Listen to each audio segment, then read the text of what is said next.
एक नारी त्याग दीनी पांच नारी गैल वे। एक स्त्री छोड़ दी, एक बाधक तो छोड़ दिया तने तेरी भक्ति मर। ये पांच नारी तेरी गेल्या रही, काम क्रोध मोह लोभ अहंकार मैं कर दूर, मैं बड़ा तो छोटा। एक नारी त्याग दीनी पांच नारी गैल वे। पाया ना द्वारा मुक्ति का सुखदेव करीब सैल वे। सुखदेव जी ने भी, सुखदेव ऋषि ने कहते हैं वो भी सन्यासी बनकर स्वर्ग तो ही घूमया करता, और भी पता नहीं कहाँ कहाँ अवाम उड़ जाया करता सिद्धि तय। कहते पाया ना दोबारा मुक्ति का, वो मोक्ष मार्ग नहीं मिला उसको। सुखदेव थारे ते घना घूमया फिरा इंडिया। आखिर में राजा जनक से उपदेश लिया, जब उसका कल्याण हो जितना हो सके था स्वर्ग जाने का ब्योंत हुआ। एक नारी त्याग दीनी पांच नारी गैल वे। काम क्रोध मोह लोभ अहंकार है, और पाया न द्वारा मुक्ति का सुखदेव करीब सैल वे। और ऐसे सुखदेव जैसे ऋषि भी फिर गधे की योनि में गया जाते हैं यह साधना करके। कहते हैं सुखदेव ने 84 भुगती बना पजावे खरवो। तेरी क्या बुनियाद प्राणी तू पेंडा पंथ पकड़े वो। सुखदेव ने 84 लाख योनियों में दुख उठाए ऐसी साधना करके जो तुम कर रहे हो। और बना पजावे खरबो, खरबा ने गधा पजावतन आपने देखा होगा, ये कुमार लगाया कर ही टांट पाथन कर ऊंचे ऊंचे बन जाते हैं, उसके ऊपर ढेर से ऊपर ऊपर ईंटें बनाते चले जाते थे। सुखदेव ने 84 भुगती बना पजावे खरबो। और तेरी क्या बुनियाद प्राणी तू पेंडा पंथ पकड़े वो। कौन सा पेंडा? वो तत्वदर्शी संत के पास जा रहे, यथार्थ भक्ति करिए, अन्य साधना आन उपासना त्याग। अपने आत्मा ये काम करो दे अहंकार ना छूटेगा तो फिर भक्ति के टट्टू हुई। अब जैसे एक चुणक ऋषि था और वो ज्ञानी आत्मा था। जैसे गीता जी अध्याय गीता जी अध्याय नंबर 7 के और श्लोक नंबर 12 से लेकर 15 में इन तीनों गुणों की भक्ति, रजगुण ब्रह्मा, सद्गुण विष्णु, तमगुण शिव जी, इनकी भक्ति करने वालों को भी व्यर्थ बताया है। और फिर गीता ज्ञानदाता कह रहा है कि ये तीनों गुणों की भक्ति, तीनों गुणों रजगुण ब्रह्मा, सद्गुण विष्णु, तमगुण शिव जी द्वारा जिसका ज्ञान राज आ चुका है, ये राक्षस स्वभाव को धारण किए हुए मनुष्यों में नीच दुष्कर्म करने वाले मेरी भक्ति भी ना करते। अब यहां वो प्रसंग वो आ गया कि बैरागी सन्यासी सेवड़े और तन पर छार लगावे हैं और 500 नार 2500 लड़के ये धूम धार मचा, इनकी ये रेल बना रहे हैं। माए कूदे हैं काम क्रोध मोह लोभ अहंकार नो कर दो रह कर दो। कहते फिर क्या क्या की भक्ति करी अड़ंगे।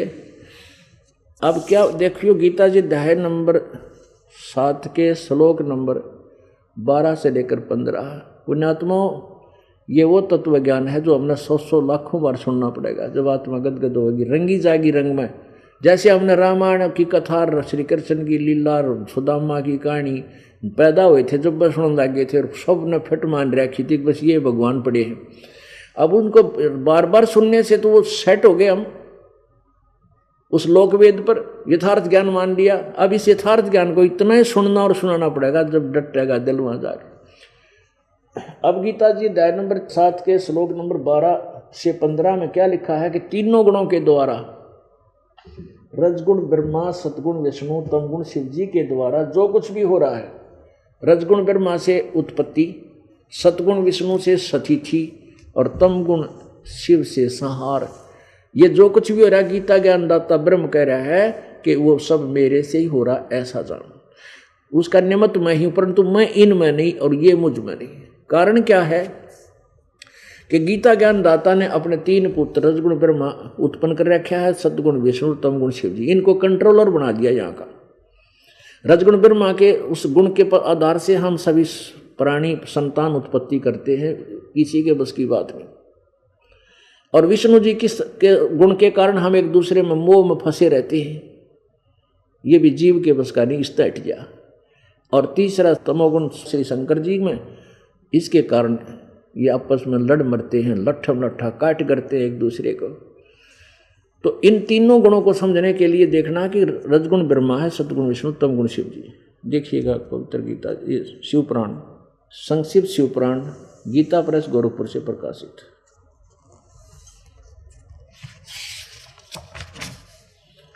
संक्षिप्त शिव पुराण, सचित्र मोटा टाइप, केवल हिंदी, संपादक हनुमान प्रसाद पोदार। छपी कहाँ है? ये प्रकाशक एवं मुद्रक हैं गीता प्रेस गोरखपुर, गोविंद भवन कार्यालय, कोलकाता का संस्थान।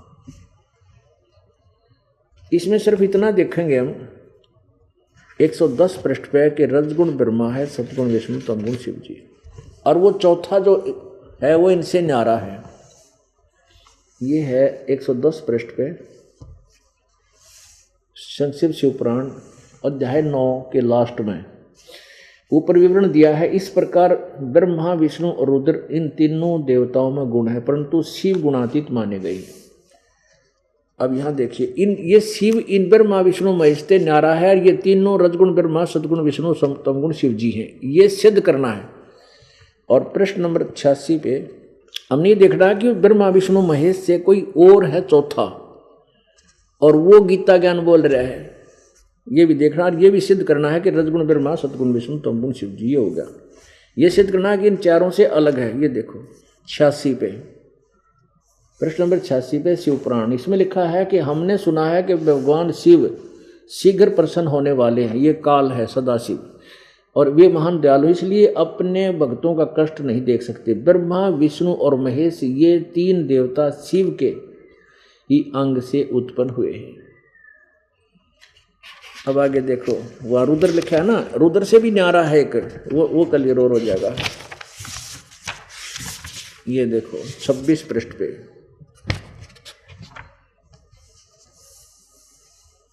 ये 26 पृष्ठ पे है।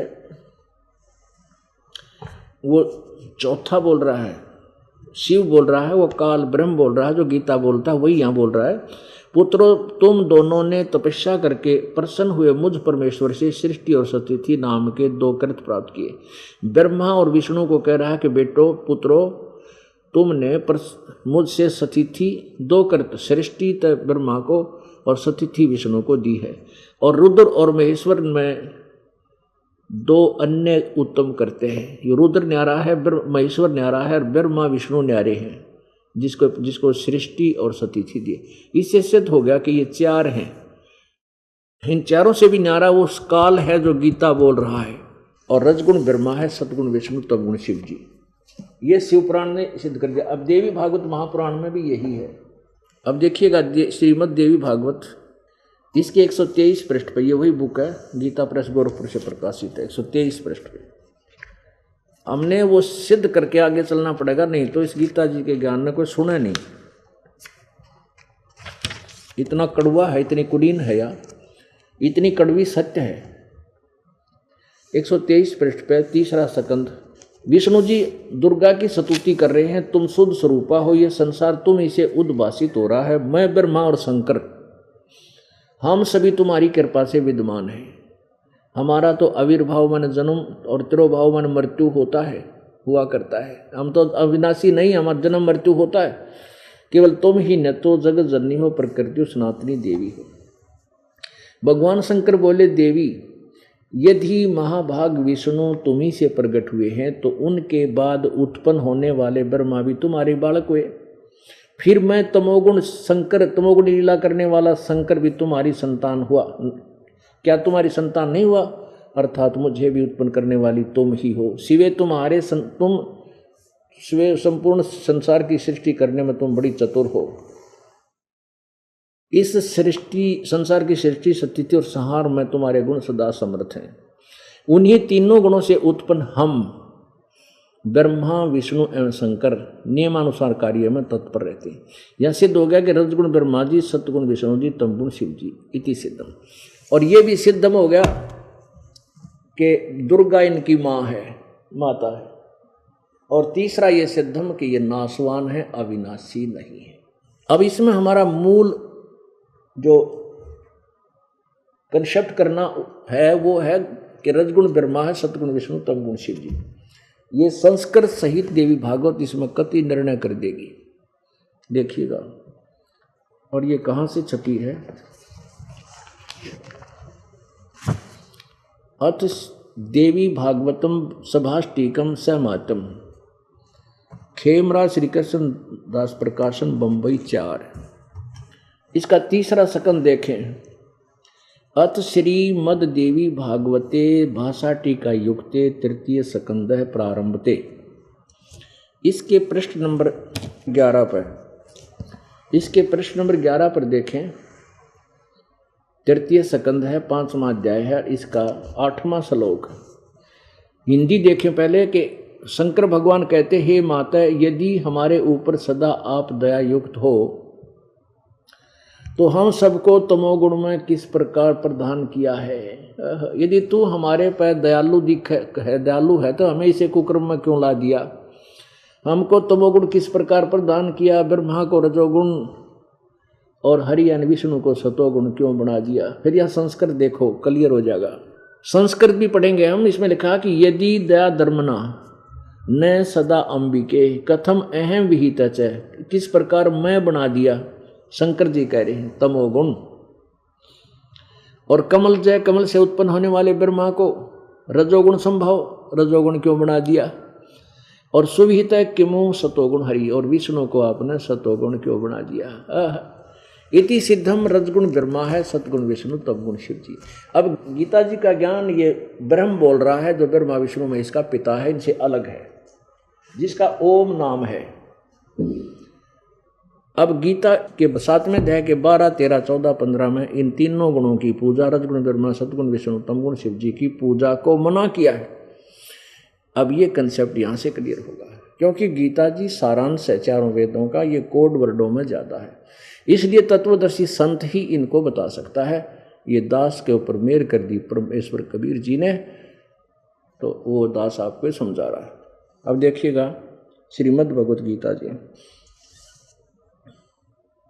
जयदयाल गोविंद का इसके अनुवादक हैं। अध्याय नंबर 7 के ये 4 श्लोक पढ़ेंगे। अध्याय नंबर 7 और श्लोक नंबर हम 12 से प्रारंभ करेंगे। और भी जो सतोगुण से उत्पन्न होने वाले भाव हैं, सतगुण से सती थी, सतगुण विष्णु से सती थी, और जो रजगुण तथा तमोगुण से उत्पन्न होने वाले भाव हैं, उन सबको मुझसे ही होने वाला ऐसा जान। और परंतु वास्तव में उनमें मैं और वे मुझ में नहीं हैं। यह इनसे न्यारा है, अलग है ब्रह्मा विष्णु महेश से। अब 13 में क्या कहा कि गुणों के कार्य रूप सात्विक, राजस और तामस, तीनों प्रकार के भाव से सारा संसार समुदाय, प्राणी समुदाय मोहित हो रहा। इन तीनों गुणों से परे मुझ अविनाशी को नहीं जानता, ब्रह्मा विष्णु महेश से अलग ऊपर मुझे नहीं जानता। आगे देखो, अब 14-15 में तो कमाल कर दिया। 7वें अध्याय के 14वें श्लोक को हम पढ़ रहे हैं। क्योंकि यह अलौकिक अति अद्भुत त्रिगुणमयी मेरी माया, ब्रह्मा विष्णु, रजगुण ब्रह्मा, सतगुण विष्णु, तमगुण शिव जी द्वारा फैला गया जाल, कहते हैं बड़ी खतरनाक है। ये अपने से आगे किसी को नहीं जाने देते, बड़ी दुस्तर है। और जो केवल मुझ को ही निरंतर भजते हैं, जो ब्रह्म की साधना करते हैं, वो इस माया से ऊपर उठ जाते हैं, उल्लंघन कर जाते हैं, ब्रह्मा विष्णु महेश से अधिक लाभ प्राप्त करते हैं। और 15वें में कमाल कर दिया, इस त्रिगुणमयी माया के द्वारा ब्रह्मा विष्णु महेश तक जिनकी बुद्धि जकड़ी जा चुकी है, इनसे आगे किसी की बात सुनने को तैयार नहीं, माया के द्वारा जिनका ज्ञान हरा जा चुका है, वह असुर स्वभाव को धारण किए हुए मनुष्यों में नीच। देख 3 गाली इकट्ठी दे रखी गीता ज्ञानदाता ने, जो ब्रह्मा विष्णु महेश तक की पूजा करते। असुर माने राक्षस स्वभाव को धारण किए हुए मनुष्यों में नीच और दूषित कर्म करने वाले, मूर्ख, मुझको नहीं भजते। अपुण्यात्माओं, ये एक पॉइंट सिद्ध करने के लिए कि रजगुण ब्रह्मा, सतगुण विष्णु, तमगुण शिव जी तक की पूजा करने वाले को राक्षस स्वभाव को धारण किए मनुष्यों में नीच दूषित कर्म करने वाले मूर्ख क्यों कहा। जैसे हिरण्यकशिपु ने श्री ब्रह्मा जी रजगुण की साधना की थी, अपने बेटे का दुश्मन हो गया, राक्षस कहलाया, और कैसे जुल्म कर दिया उस बालक के ऊपर, हद कर दी। तमोगुण शंकर की साधना की थी रावण ने, और क्या कहलाया आखिर में? राक्षस कहलाया। एक भस्मागिरी नाम के संत, भस्मागिरी पुरी, ये शिव के उपासक हैं, तमोगुण शिव के। भस्मागिरी नामक एक तपस्वी था, उसने शंकर भगवान तमोगुण की पूजा की थी। उन्हीं के द्वार के सामने, गेट के सामने ऊपर पैर करके नीचे नशर करके 12 वर्ष तक कठिन घोर तप किया। पार्वती जी की प्रार्थना पर भगवान शिव ने उससे कहा कि मांग भस्मागिरी, क्या मांगे? भस्मागिरी के मांगे था? उसके मन में यह थी कि जिस दिन यू शंकर भगवान मेरे को प्रसन्न होकर न्यू कहेगा मांग ले के मांगा, वचनबद्ध करूंगा। और भस्म कड़ा था शंकर जी के पास कि वो जिसके सिर पर नू रख दे और कह दे भस्म, तो उससे वो भस्म हो जाता था।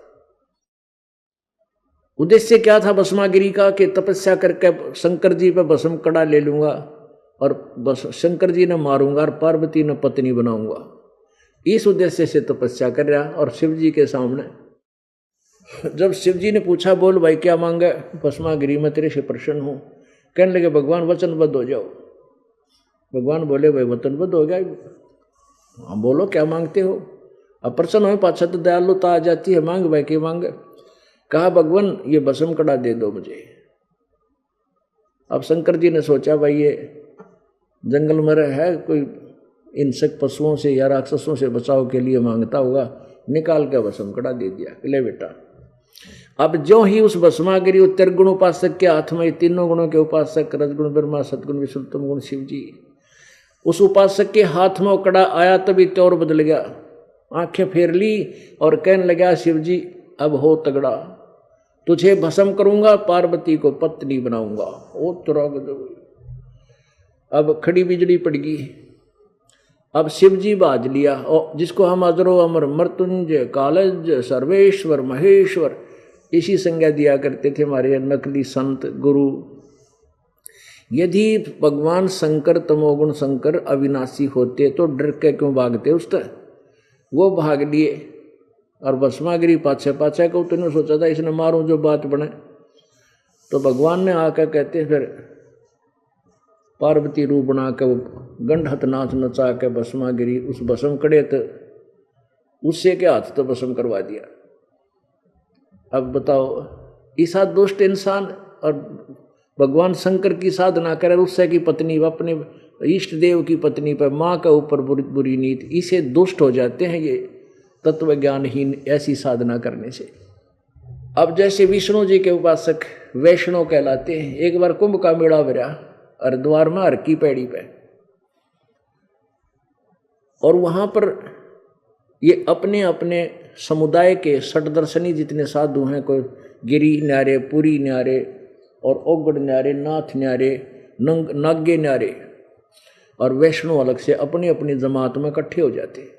और जिस दिन वो पर भी लगती है, स्नान करने का समय निश्चित होता है, स्थान भी निश्चित होता है, वहाँ स्नान करने प्रस्थान कर देते हैं। ऐसे ही हर की पैड़ी हरिद्वार में कुंभ के मेले की व्यवस्था बनाई। सबसे पहले नागा महात्मा पहुंच गए उस पर भी में स्नान करने के लिए, गंगा में के घाट पर खड़े हो गए। पीछे से वैष्णव उपासक आ गए। नागा थे तमगुण उपासक शिव जी के, और वैष्णव थे विष्णु सतगुण के उपासक। अब विष्णु के उपासकों ने वैष्णव ने आकर कहा कि ए नागाओ तुम बाहर आ जाओ, तुम पहले स्नान मत करना, हम सर्वश्रेष्ठ हैं, हम सतोगुण भगवान विष्णु के उपासक हैं, हम पहले स्नान करेंगे, तुम हमसे नमन हो, पीछे आओ। अब वो नागा बोले नहीं, हम सर्वश्रेष्ठ हैं, हम त्यागी और बैरागी हैं, हम नी इच्छा, हम तन पर कपड़ा भी धारण नहीं करते हैं और हम सबसे पहले स्नान करेंगे, हम सर्वश्रेष्ठ हैं। अब वैष्णु कहने लगे तुम पशु की तरह नंगे फिरते हो, टट्टी के हाथ भी ना धोते, शर्ट फिरडो, तुम कहे कि श्रेष्ठ हो, बाहर आओ, नहीं हम नहाएंगे पहला। अब नागा का छो उठिया, इसे बूंदा तो कह दिया तुम शर्ट फिरड। अब नागा और वैष्णु यानी तमोगुण और सतगुण उड़ा कटका मर गया।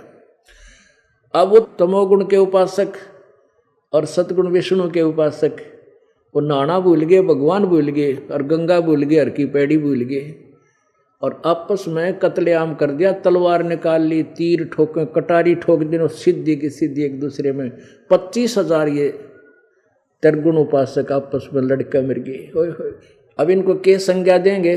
वो गीता वाली रासक स्वभाव को धारण किए हुए मनुष्यों में नीच दुष्कर्म करने वाले मूर्ख, और गीता के अंदर तक कहते मेरी भक्ति ना करते। अब इस कंसेप्ट को क्लियर करने के लिए क्या कि बैरागी सन्यासी सेवड़े तन पर छार लगावे हैं, ये 500 नार 2500 लड़के इनमें धुंधु धार मचावे हैं। ये 500 नारी यानी भक्ति में बाधक, काम क्रोध मोह लोभ अहंकार मोक्ष मार्ग में बाधक हैं। एक औरत को तूने केवल भक्ति बाधक छोड़कर जानकर त्याग दिया, और ये 5 गेल ले रहा, इन त्याग बेटा जो बैरागी होगा। फिर आगे क्या बताते हैं, तीर तुपक तलवार कटारी जमदड़ जोर बधावे हैं, हर पैड़ी हर हेत न जाना वाजा तेग चलावे हैं, काटे शीस नहीं दिल करुणा वो जग में साध को आवे हैं, और जो जन उनके दर्शन को जावे उनको भी नरक पठावे हैं। ये परमात्मा, ये हो सुख संवेद, ये हो सच्चिदानंद घन की वाणी, जिसमें विस्तार से बताया गया है कि कौन सी साधना करनी चाहिए और कौन सी नहीं करनी चाहिए। कहते हैं तीर तुपक तलवार कटारी, और डट के युद्ध करे हैं, और वह साधु को आवे, और हर पैड़ी हर हेत ना जाना, और की पैड़ी को है, और परमात्मा में प्यार जरा सा नहीं है, और वहां पर काटे शीस नहीं दिल करुणा, दिल में करुणा माने दया भी कोई ना, और वह जग में संत कमावे हैं इन साधु के महात्मा। और इसे इनके जो दर्शन भी करने जाता है ना, इनको कोई शिष्य बन जा, कहते हैं उनको भी यह पढ़ाई पढ़ावे, उनको भी नरक भेज देते हैं। करुआ और कोपीन लिए जो बनखड़ गुफा बनावे हैं, खुदा कुत्ती गट में दूती फिर ग्रह द्वारे आवे हैं। अब परमात्मा ने कति इनका जलूस काट रखा है। अब कहते हैं घर त्याग दिया, घर क्यों त्याग दिया? रोटी करके खानी पड़े, बनाना पड़े, कमाना पड़े, इसलिए त्याग दिया। और कहते हैं फिर एक हाथ में तो लोटा ले लिया, एक तन पे कोपीन लंगोट बांध लिया, बस करुआ और कोपीन लिए फिर बनखड़ गुफा बनावे हैं, जंगल में जाके फिर गुफा खोदेंगे गादड़ की तरह, उसमें बढ़ेंगे। और फिर भूख लागे न के फिर गृहस्थी आ गया, फलाओगे दिए माई, बता के सांग जोड़ दिया तेरे नारा जाके वहां पे, फिर रोटी मांगना हो गृहस्थियां दो रहे। और तेरा के जो भैया परमात्मा क्या बताते हैं, केले की कोपीन है जो फूल पान फल खाई, नरक का मुख नहीं देखते जो बस्ती निकट ना जाए। कुछ ऐसे भी हैं कहते कि घर छोड़ गए कति भी नगन फिरते हैं, और पत्ते और फल फूल खाकर निर्वाह करते हैं, आदमी को दर्शन भी नहीं देते, देखते भी नहीं उनकी तरफ। इसलिए नहीं कि कहीं हमारे में मोह ना पैदा हो जाए इनमें और कोई बात बिगड़ जाए। इसलिए एक बार ये दास जो भक्ति मार्ग पर लगा तो ऐसे ही ऑफिस में जकर चल जाता था, भाई भक्ति करनी चाहिए, ऐसे करनी चाहिए। और हम बतावा कबीर जी को परमात्मा तो उनके 100 पे सुई जा, हाँ आप कमाल बात कर रहे हो, कबीर किसने भगवान बना दिया। एक कहने लगा मैं बताता हूँ संत के क्या लक्षण होते हैं, कि एक बार मैं ऋषिकेश में जा रहा था, वो बताता मुझे शिक्षा देने लगा। मैं कहा अच्छा भाई। और वहाँ 50-60 आदमी बैठे सुबह वक्त के, और वो क्या कह रहे थे कि इस वन में एक साधु रहता है नीवस्त्र, और वो आदमी को दिखाई नहीं देता, दर्शन नहीं देता। आदमी निकट कभी आ जाता ना घूमता फिरता, अचानक कोई मनुष्य दिख जाए तो मुंह फेर के और केले के पत्ते बांध रहा है लंगोट की जगह, और भाज कर गुफा छुप जाता वन में। जब उसके दर्शन हो जाए बेड़ा पार हो जाए, फिर वो क्या कह रहा है, बस थोड़ी सी कसर रहेगी, एक दिन तक भागते के ना पत्ते पत्ते दिखे पाछे थे, वो कब लंगोट बांध रहा था, बेड़ा पार हो जाता, दर्शन हो जाता। अब हमने तो पता था, उन्हें कहे तो वह काली माने, वो तो बेड़ा गर्क करनीय थे। अब परमात्मा कहते हैं कि केले की कोपीन है और फूल पान पत्ते फल खाही, नरक का मुख नहीं देखते जो बस्ती निकट ना जाई। वो जंगल के रोज हैं जो मनुष्यों विद के जाही, निस्दिन फिरें उजाड़ में भाई नो परमात्मा पावे नाही। वह तो जंगल के रोज हैं, जो आदमियां बेद कब आज तरह गजे भैया और वो गाड़ी फिरे और उन्हें तुम संत मान रहे हो। कहते वो जंगल के रोज है जो मनुष्य बिद के जाही और दिन रात फिरो उजाड़ में नो भगवान पावे नाही। फिर क्या बताते हैं, डेरे डंडे खुश रहो ये खुसरे लेना मोक्ष, ध्रुव प्रहलाद पार हो गए फिर थारे डेरे में के दोष। अब उधर से तो तुम ये सन्यासी जितने घर छोड़ गए कि कुछ ब्रह्मचारी रह रहे हैं जैसा भी, वो कहे ध्रुव पार हो गया प्रहलाद पार हो गया, उदाहरण तो वहां तो शुरू करें। और ध्रुव ने शादी करवाई, गृहस्थी हुआ, और प्रहलाद ने ब्याह करवाया। साधना करते करते साधना आखिरी सांस तक करनी है या नो थोड़ा एक दिन को भगवान आकर किसी रूप में दर्शन देगा तो मोक्ष हो गया, नहीं, उस साधना से मोक्ष होगा। भगवान तो 120 वर्ष यहाँ रह के गए, जब भी सब ने दर्शन करे थे, पर पार तो ना हुए, हम पार होंगे साधना से। अब कई ये कहते हैं कि भाई गृहस्थी गुरु तो ब्रह्मचारी होना चाहिए, और थारे गुरु जी गृहस्थी हैं वो किसी गुरु, यानी ये वो दंत कथा लोक वेद सुने सुनाए पुण्यात्माओं। यहाँ यही उदाहरण दिया है कि डेरे डंडे खुश रहो, अपना ब्याह शादी करवाओ को नो प्रॉब्लम, लेकिन दुराचार बुरा होता है। डेरे डंडे खुश रहो ये खुसरे लेना मोक्ष, यदि ब्रह्मचर्य से ही परमात्मा मिलता होता तो इजड़न तो सबसे पहले नंबर आता है इनका, इजड़ों का नंबर तो प्रथम था। डेरे डंडे खुश रहो खुसरे लेना मोक्ष, और ध्रुव प्रहलाद उधर गए फिर डेरे में के दोष। ध्रुव प्रहलाद भी पार हो गए। प्रहलाद का पुत्र बैलोचन था, और बैलोचन का पुत्र राजा बलि, जिसने 100 अश्वमेघ की थी, जिसमें परमात्मा 52 रूप धारण करके आए थे, उनसे 2.5 कदम जमीन मांगी थी दान में, तो वो प्रहलाद के पोते थे बलि। तो यहां परमात्मा हमें बताना चाहते हैं इन्हीं को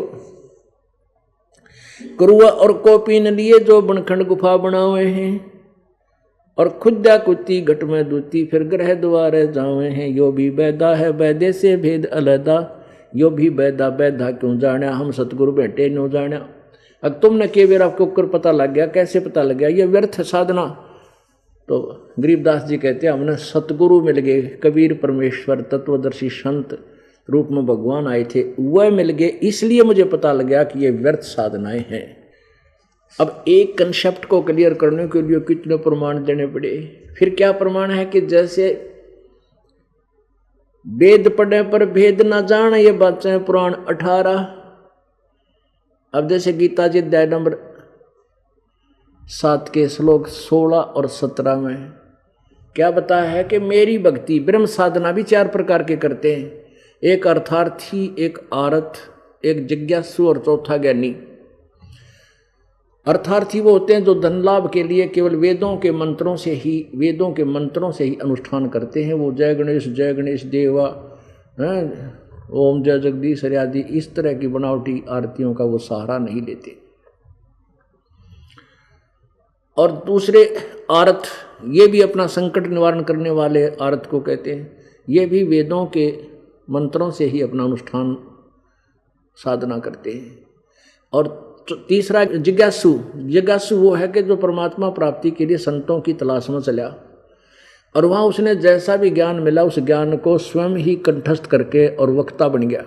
ये तीनों भी रिजेक्ट कर दिया गीता ज्ञानदाता ने। कहते चौथे नंबर का जो ज्ञानी है ना, वो मुझे पसंद है, उसको मैं पसंद।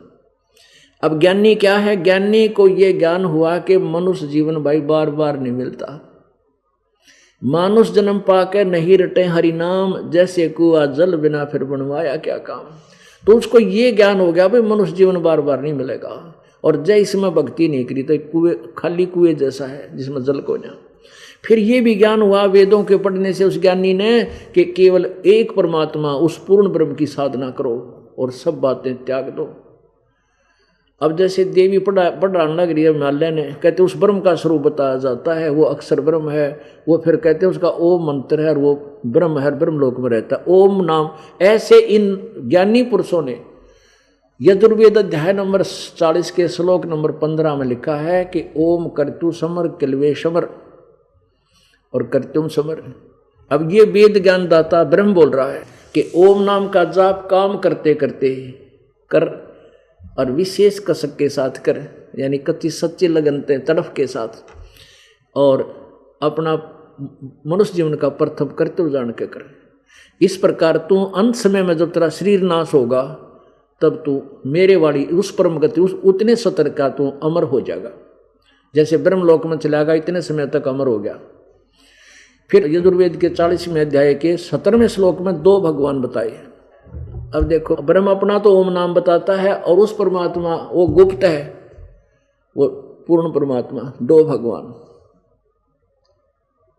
अपने आत्माओं आपा ने हमने ये PhD करनी है अपने इस भक्ति के मार्ग की, ये तत्व ज्ञान की, और जब यह हो जाएगी आपका मन डगमग नहीं हो सकता। गीता जी अध्याय नंबर 2 के श्लोक 53 में कि अर्जुन जब भिन्न भिन्न प्रकार के वचनों से भ्रमित तेरी बुद्धि एक ज्ञान पर डट जाएगी, तत्व ज्ञान पर, तब तक तू भगत होगा, जब तक तू साधक बनेगा, योग को प्राप्त होगा। तो इसलिए हमने भगत भी तभी बनेंगे जब हम कति डगमग नहीं होंगे, कति विचलित नहीं होंगे। अब जैसे ये महर्षि दयानंद जी 7वें समोल्लास में कहता है वेदों में एक परमात्मा लिखा, एक ब्रह्म बताया, अन्य नहीं है। अपने आत्माओं इनके नकली नोट साथ दिखाने पड़ेंगे ओरिजिनल नोटों के साथ में, तब इनका पीछा छूटेगा कि ये नकली हैं, इनको त्यागो और वेदों वाले ज्ञान को ग्रहण करें। ये देखिएगा, ये सत्यार्थ प्रकाश है। अब यहाँ ये कहाँ से प्रकाशित, इसमें लिखा है अथ सत्यार्थ प्रकाश है। इसके विषय में लिखा है कि वेद आदि विविध सत शास्त्र प्रमाणे समवंत, यानी वेद आदि सदशास्त्रों के प्रमाणों से इसकी रचना की है। किसने की है? श्रीमद् परमहंस परिव्राजकाचार्य महर्षि दयानंद सरस्वती स्वामी विरचित है। अब ये कहाँ से छपा है? प्रकाशक है वैदिक यति मंडल, दयानंद मठ, दीनानगर, पंजाब। और ये तो प्रकाशक है, छाप्या किसने है? रोहतक काले आचार्य ने। मुद्रक है आचार्य प्रिंटिंग प्रेस, दयानंद मठ, गोहाना मार्ग, रोहतक तक। इसके 7वें समोल्लास में कति प्रारंभ प्रश्नकर्ता ने पूछा है कि वेद में अनेक भगवान हैं, अनेक ब्रह्म हैं, क्या आप मानते हो? ये कहते हैं स्वामी जी कि नहीं मानते। देखो 7वां समोल्लास, ये 7वां समोल्लास। और यहाँ किसी ने प्रश्न किया कि वेद में अनेक ईश्वर अनेक हैं, इस बात को तुम मानते हो वा नहीं? ईश्वर कहो चाहे ब्रह्म कहो। अब देखो, ये स्वामी जी कहते हैं नहीं मानते, क्योंकि चारों वेदों में यह कहीं नहीं लिखा जिससे अनेक ईश्वर सिद्ध हों, किंतु यह तो लिखा है कि ईश्वर एक है। अब हमने इन्हीं के द्वारा इसी प्रथम समोल्लास में आना है, इसी सत्यार्थ प्रकाश के में यहाँ से लेना है ब्रह्म किसे कहता है, ये ईश्वर किसे कहता है। यहाँ देखो, ये समोल्लास प्रथम प्रश्न नंबर 15 पे इन्होंने स्वामी जी कहते हैं कि सबसे बड़ा होने के से ईश्वर का नाम ब्रह्म है। अब हम ब्रह्म कहाँ चाहे ईश्वर कहें, ब्रह्म कहें चाहे ईश्वर कहें। यहाँ देखो, अब 7वें समोल्लास में फिर आगे हम, वेद में ब्रह्म अनेक हैं, भगवान अनेक हैं, इस बात को तुम मानते हो वा नहीं? स्वामी जी दयानंद जी कहते हैं नहीं मानते, क्योंकि चारों वेदों में यह कहीं नहीं लिखा कि अनेक ब्रह्म सिद्ध हों, जिससे अनेक ब्रह्म, ईश्वर माने ब्रह्म, सिद्ध हों, किंतु यह तो लिखा है कि ब्रह्म एक है, ईश्वर एक है। अब अगले 151 पृष्ठ पे और 152, 53 पे, 54 पे किसी ने पूछा कि ईश्वर निराकार है व साकार? स्वामी जी कहते हैं निराकार, और फिर इसका यहाँ उत्तर देते हैं। किसी ने पूछा कि परमेश्वर की स्तुति प्रार्थना उपासना करनी चाहिए वा नहीं? स्वामी जी कहते हैं करनी चाहिए। फिर क्या स्तुति आदि करने से ईश्वर अपना नियम छोड़ स्तुति प्रार्थना करने वाले के पाप छुड़ा देगा, पाप नाश कर देगा? स्वामी जी कहते हैं नहीं। तो फिर स्तुति प्रार्थना क्यों करना? फिर प्रार्थना किस लिए करना? जो पाप ना कट्टे भगवान की भक्ति तय। तो स्वामी जी कहते हैं उनके करने का अन्य ही फल है। प्रश्नकर्ता बोला क्या फल है? स्वामी जी कहते हैं स्तुति से ईश्वर में प्रीति, उनके गुण कर्म स्वभाव से अपना गुण कर्म स्वभाव का सुधरना, और प्रार्थना से निर्माणता, उत्साह और सहाय का मिलना। उपासना से परब्रह्म, दो भगवान सिद्ध कर दिए, एक ब्रह्म एक परब्रह्म, एक दादा एक परदादा। अपनी करकलम से यहीं पर दो ईश्वर सिद्ध कर दिए। परब्रह्म से मेल और उसका साक्षात्कार। साक्षात्कार माने आमने सामने बात करना, यानी साकार भगवान। यहाँ निराकार कह रहे हैं, यहाँ साकार सिद्ध कह रहे हैं। और 151 पृष्ठ पर कहते हैं अनेक ब्रह्म है नहीं, अनेक कोई ईश्वर नहीं है, कहीं नहीं जिससे अनेक ईश्वर सिद्ध हो, ऐसा कुछ नहीं है। वेद में कहीं नहीं लिखा, नहीं मानते, क्योंकि चारों वेदों में कहीं यह नहीं लिखा जिससे अनेक ईश्वर सिद्ध हों, अनेक ब्रह्म सिद्ध हों। और यहाँ आप परब्रह्म कहे है कि ब्रह्म एक परब्रह्म, उससे दूसरा ब्रह्म, दूसरा भगवान। और फिर साकार वाली निराकार की व्याख्या भी आप पर कंडम कर रखी, साकार बता के कहते हैं उपासना से पाप नहीं कटते। और यजुर्वेद अध्याय नंबर 8 के श्लोक नंबर 13 में 6 बार लिखा है कि परमात्मा घोर पाप को भी काट देता है। अब ये दो छुरी तो हुई कंडम। अब यजुर्वेद अध्याय नंबर 40 के मंत्र 15 और 17 दिखाएंगे। इसमें दो, क्योंकि निष्कर्ष आ गया यजुर्वेद का, लास्ट में आखिरी अध्याय है 40वां, और आखिरी मंत्र है 15, 16, 17, बस लास्ट में 17वां मंत्र है।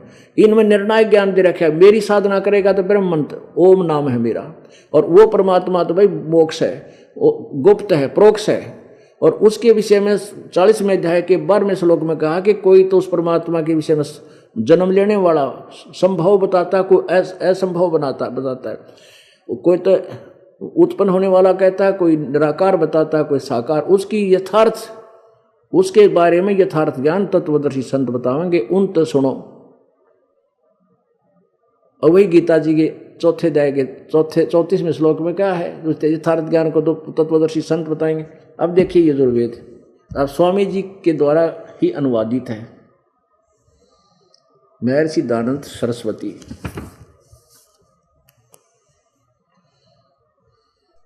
प्रकाशक हैं सर्वदेशी कार्य प्रतिनिधि सभा 2/5 महर्षि दयानंद भवन, रामलीला मैदान, नई दिल्ली। यह है संपूर्ण 40 अध्याय यजुर्वेद के महर्षि दयानंद सरस्वती कृत। कहाँ से छपा है? मुद्रक Prince offset printers 1510 Pataudi house, Daryaganj, नई दिल्ली से। आगे देखो, इसके हम 40 में लास्ट में जो 40वां अध्याय वहाँ आते हैं, 44वां अध्याय। ये 44वां अध्याय है, यानी 40वां अध्याय। इसके हम लास्ट के जो 15, 16, 17, ये 15 और 17 दो देखेंगे। ये है यजुर्वेद भाषा भाष्य, और ये है 44वां अध्याय, 40वां अध्याय। 15वां श्लोक है वायु, 15वां मंत्र है वायु अनिलम अमृतम इदम इथम इदम भस्मांतम शरीरम ओम करतो समर। करतो समर, किलबे समर और करतुम समर। ओम नाम का जाप काम करते करते सिमरन करो। विशेष किलबे माने कति कसक के साथ, और कर्तुम अपना मुख्य कर्तव्य जानकर सुमन करो। जब तक भस्मांतम शरीर में, जब शरीर नष्ट होगा तब तुझे तेरा प्राण जीव अमर हो जाएगा। जितना इस ओम के नाम की शक्ति है इतना तक वो ब्रह्मलोक में चला जाएगा। और आगे देखो जो मंत्र लिखा ना, दूसरा और भगवान नहीं है, यहाँ सिद्ध होता है। 17वें में स्वामी जी अनुवाद कर रहे हैं। हिरमेन पात्रेण सत्य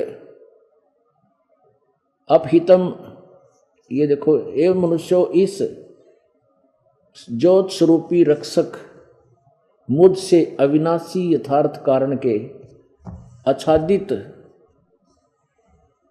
मुख के तुल उत्तम अंग का प्रकाश किया जाता। जो, अब ध्यान से सुनना, जो वह प्राण व वायुमंडल में पूर्ण परमात्मा है, वेद ज्ञान ज्ञाता से अलग जो वह पूर्ण परमात्मा है, वह प्रोक्ष रूप है, वह प्रोक्ष है, वो प्रोक्ष रूप है। अहम, मैं आकाश के तुल ब्रह्म, मैं ब्रह्म हूँ। ये सबसे लिखा है ओम खम ब्रह्म, सो अहम असौ अहम ओम खम ब्रह्म।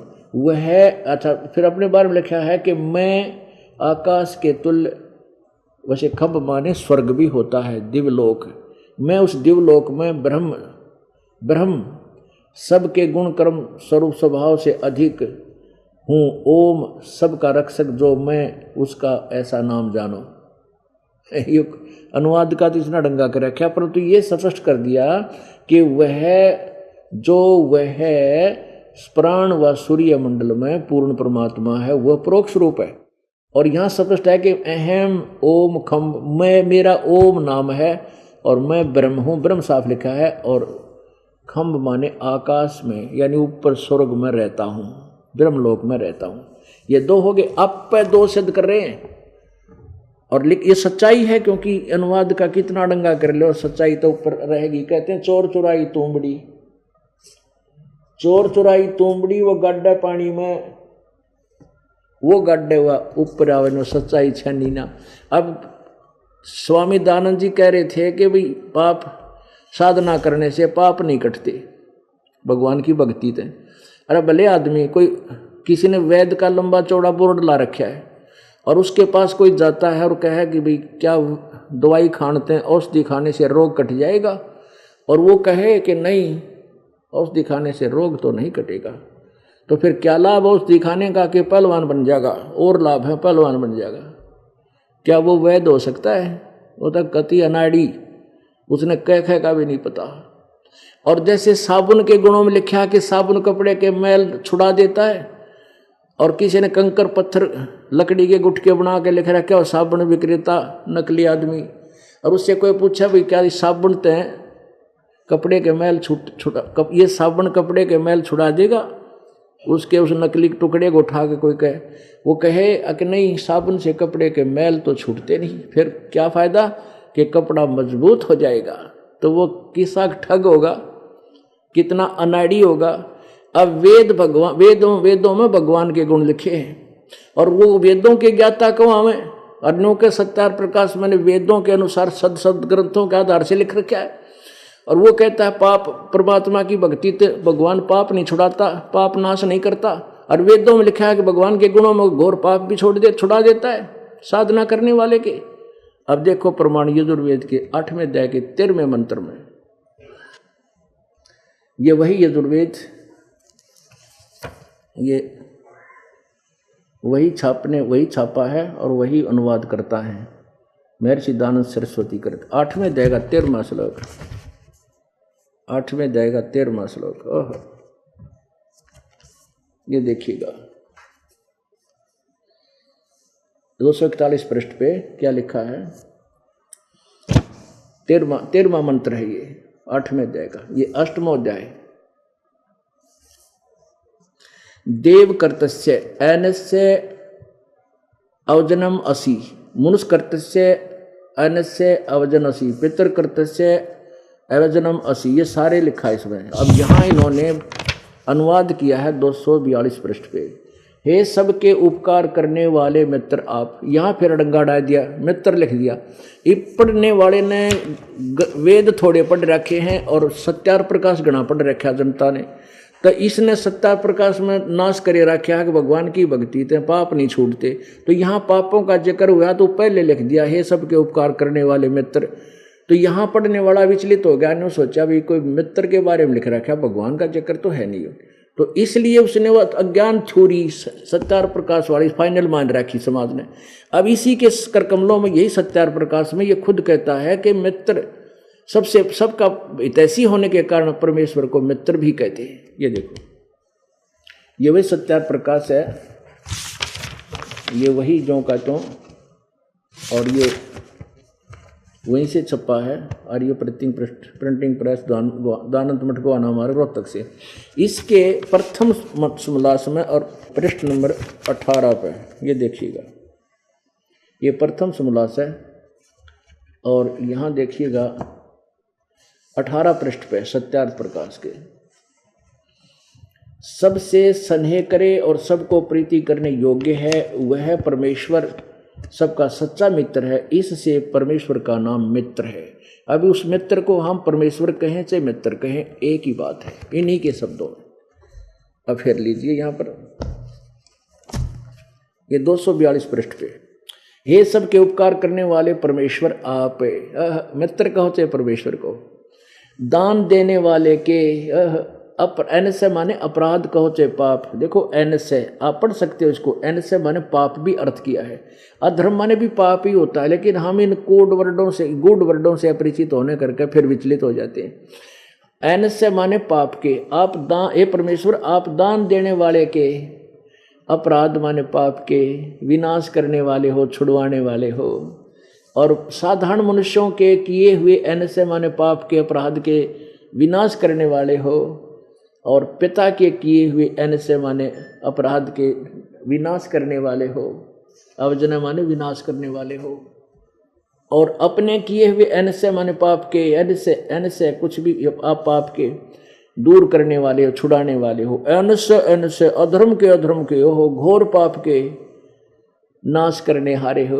ओए होए, जो जानता हुआ मैं जो कुछ भी एन अधर्म आचरण किया करता हूँ या करूँ, अनजान मैं जो कुछ भी किया करता हूँ वह करूँ, उस सब एन से माने पाप के, दुष्ट आचरण नहीं, पाप के दूर करने वाले आप हैं। ओए होए, ये भगवान है।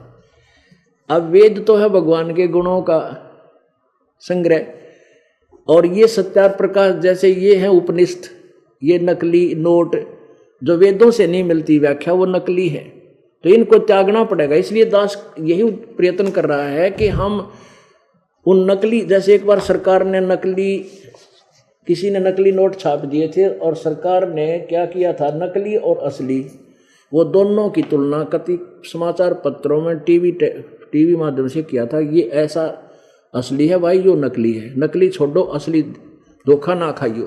तो दास भी ओरिजिनल नोट जो अपने यथार्थ ग्रंथ हैं, सदग्रंथ, उनसे तुलना कर रहा है उपनिषदों से। उपनिषद क्या है, किसी व्यक्ति विशेष की अपना अनुभव जैसा उसने वेदों को समझा। अब वो वाणी परमात्मा की सिद्ध होती है भाई, सतगुरु बिन वेद पढ़े जो प्राणी, समझे न सार रहे अज्ञानी।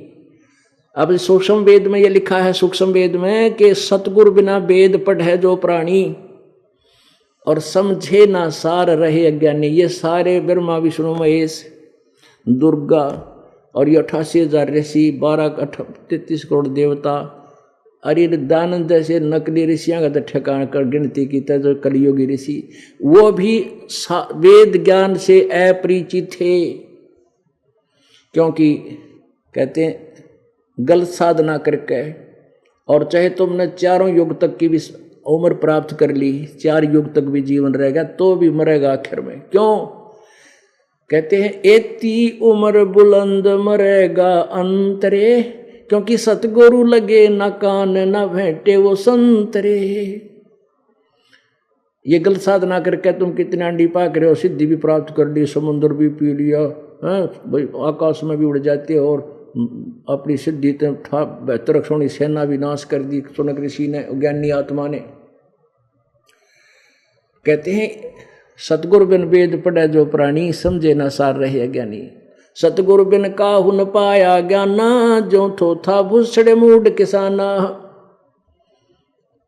अब कोई किसान ने भांग पी रखी हो या कति बोड़ी बूझ हो, वो प्राण पलट बजाया करे, नहीं तो सही किसान तब अपने दाना न झाड़ के उन धानों को कूटेगा, जिसमें उन प्राणों को कूटेगा जिनमें धान है, और धान निकालने के बाद उस थोथा बुसरा जा उसने कौन कूटा करे, ये अंडरस्टूड है कति अनजान आदमी। तो यहां परमात्मा कहते हैं सतगुरु बिन काहू न पाया ज्ञाना, जो थोथा बुछड़े मूड किसाना। अब ये सारे के सारे थोथा भूस पलट मारा करते, वेदों के विरुद्ध साधना करते थे, वेद ज्ञान इनको था नहीं, अपना कर्म बिगाड़ गए। अब पुण्यात्माओं जो प्रसंग है कि वो ज्ञानी आत्मा चौणक ऋषि था एक, उसने वेदों को पढ़ा, ये जान लिया भाई एक भक्ति एक भगवान की करनी है और साधना नहीं करनी। तो उन्होंने वेदों के यजुर्वेद अध्याय नंबर 40 के श्लोक 15 से मंत्र ले लिया ओम, और 17 में भी ओम लिख रखा। इनकी बुद्धि ने ये काम नहीं करा कि एक भगवान और भी है ऊपर गुप्त बता रखा।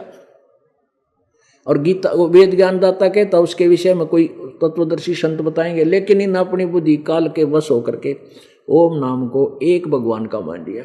अब ज्ञानी आत्मा ने ये तो ज्ञान हो गया कि अन्य उपासना और देवताओं की नहीं करनी चाहिए, केवल एक ब्रह्म की, एक परमात्मा की भक्ति करने से मोक्ष होगा।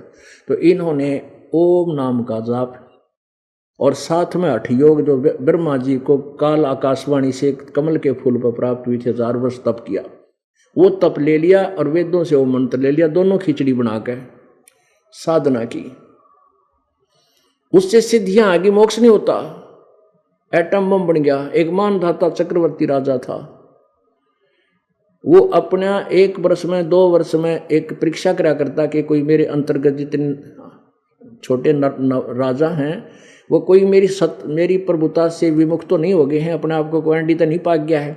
उस परीक्षार्थ एक घोड़ा छोड़ दिया करता और उस पर लिख देता था कि जिस भी राजा को मानधाता चक्रवर्ती राजा की अधीनता स्वीकार नहीं है, पराधीनता स्वीकार नहीं है, वो घोड़े को पकड़ दे, युद्ध के लिए तैयार हो जा। उस पर लिखा था राजा के पास 72 करोड़ सेना है। ये लिखना जरूरी था कि कोई काम का सिर ना फड़वावे। तो उस घोड़े को चुनक ऋषि ने पूछा, लंबा विस्तार ना करके संक्षिप्त बताता हूँ, समय का अभाव है, क्योंकि इतना बड़ा चैप्टर हो जाता है एक कंसेप्ट क्लियर करने के लिए। तो उसमें क्या होता है कि चुनक ऋषि ने उन सैनिकों से पूछा जो घोड़े, उस खाली घोड़ा था, वो गले में पट्टी थी, राजा का घोड़ा था। उन सैनिकों से जो उसके पीछे सैनिक जा रहे थे, हजारों की संख्या में अंगरक्षक, उनसे पूछा भाई तुम इस घोड़े पर क्यों नहीं बैठे, यूँ खाली क्यों छोड़ रखा है। उन्होंने फिर सारी डिटेल बताई कि राजा मानधाता चक्रवर्ती का घोड़ा है, इस पर कोई बैठ नहीं सकता, ये इस उद्देश्य से छोड़ा हुआ था, हम सारा घूम आए, किसी ने नहीं पकड़ा, पूरी पृथ्वी का हमने भ्रमण कर लिया। अब यहाँ कहते हैं बैरागी सन्यासी सेवड़े तन पर छार लगावे हैं, 500 नार 2500 लड़के धूं धार मचावे। ये कंसेप्ट कलेक्ट करने के लिए इतना उदाहरण आपके समक्ष रखने पड़े, सत्य को सत्य स्वीकार कराने के लिए। अब उनमें वो अड़ंगा माए भरया है, वो 5 विकार, अहंकार, मोह, लोभ, मैं बड़ा। अब उसने वो अहंकार रूपी कीड़ा उसका फिर जाग गया चुनक ऋषि का। उसने कहा अच्छा तुम्हारे राजा में इतना अभिमान, किसी ने ये घोड़ा नहीं पकड़ा। तो सैनिक भी राजा के अभिमानी होते हैं, सिपाही तो भी वैसे भी सुथरा ना बोलिया करे। और वो इसे तगड़े राजा के सिपाही कहने लगे कौन पकड़े, जबान काट दें उसकी जबान, हमारे राजा के पास 72 करोड़ सेना है। अब चुनक ऋषि का फिर वो अहंकार रूपी अड़ंगा फिर अड़ गया, कहने लगा भाई मैं पकड़ लूँगा, मैं पकड़ लूँ तो इसको। वो सैनिक बोले रे कंगाल, तेरा दाने तो खाने नहीं, और तो युद्ध करेगा मानधाता चक्रवर्ती राजा के साथ। अब चुनक ऋषि का फिर छो उठा के भाई पकड़ दिया, ले आओ थारे राजा ने, जाओ कह दो। वो घोड़ा बांध दिया उसी के वृक्ष और सैनिकों ने। मानधाता राजा से कह दिया कि आपका घोड़ा चुनक ऋषि ने पकड़ लिया, आपका युद्ध उठ लिया। तो उसने 72 करोड़ सेना की 18 करोड़ की 4 प्लाटून बना दी, डिवीजन, 4 टुकड़ी बनाई। उधर से उस ज्ञानी आत्मा ने जो ब्रह्म तक साधक के एटम बम बन गए। उसने क्या किया कि अपनी सिद्धियां जो सारे जीवन में वो डोए थे डले, वह सिद्धि इकट्ठी कर ली, उसकी 4 पुतली 4 एटम बम बना दिए। एक पुतली छोड़ दी, 18 करोड़ सेना का नाश कर दिया, कत्लेआम कर दिया। ऐसे दूसरी छोड़ दी, तीसरी छोड़ दी, 72 करोड़ सेना को उस चुनक ऋषि ने मार डाला। अब यहाँ परमात्मा बताते हैं कि ये धूं धार मचावे हैं, देखो तो ये कसुत्य भगत हैं, और अंदर इनका न्यू का नोडंगा भरा रहता है। अब पुण्यात्माओं काल का जाल है, जो उसने ओम नाम का जाप किया, तप किया, उससे कुछ तो बाई प्रोडक्ट हो गया उसका भक्ति, ये सिद्धि। वो सिद्धियाँ तथा कर्म बिगाड़ दिए, 18 करोड़ जीवों की हत्या कर दी, कितने उनके बच्चे रो रहे होंगे, कितनी पत्नी हाहाकार मचा रही होंगी। वो सारी बद्दुआएं उस चुनक ऋषि के बैड अकाउंट में।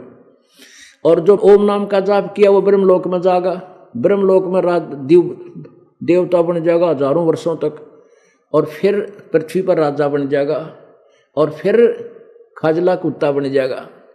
वो कुत्ता बन के फिर और जितने वो 72 करोड़ जीव मारे थे वो उसने चुन चुन के खाओगे, शर में कीड़े पड़ेंगे इसके। इसलिए गीता जी नंबर 7 के श्लोक नंबर 18 में कहा है कि ये ज्ञानी आत्मा है तो अच्छी, लेकिन मेरे वाली अनुत्तम साधना में सचित है, क्योंकि इनको तत्वदर्शी संत ना मिलने से उस परमात्मा की भक्ति नहीं मिली जिस 18वें अध्याय के 62वें श्लोक में कहा कि अर्जुन तू सर्वभाव से उस परमेश्वर की शरण में जा, उसकी कृपा से तू परम शांति और शाश्वत स्थान यानी सदा रहने वाले सतलोक में चला जाएगा, फिर तेरा कभी जन्म नहीं होगा। बोलो सतगुरुदेव।